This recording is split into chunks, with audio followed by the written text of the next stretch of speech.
Notice the three things that Satan did to get Eve to eat of the forbidden fruit. Number one, and you'll find he does this with all temptation. Number one, he questioned God's word. He questioned God's word. Satan did not deny that God had spoken. He simply questioned whether God had really said what Eve thought he had said. He wanted her to think that perhaps she had misunderstood God's command, and today Satan still twists the truth to try to alienate people from God.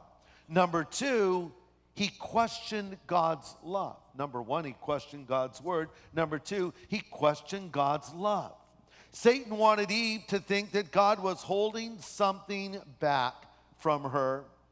And in reality, God himself had placed those restrictions for their own good to keep them from sinning. And number three, he substituted his own lie. He questioned God's word. He questioned God's love. He substituted his own lie. He led them to believe that if they ate of the tree, they would become like gods. Eve, Satan is saying, check it out. You will be a goddess. Imagine. You'll know good and evil. God's trying to hold you back from something. Go ahead and do it.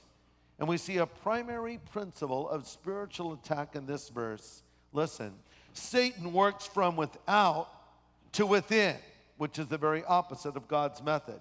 God begins his work in man's heart, and the changes and affect his outer lifestyle. But Satan will always try to come from the outside to get a foothold on the inside.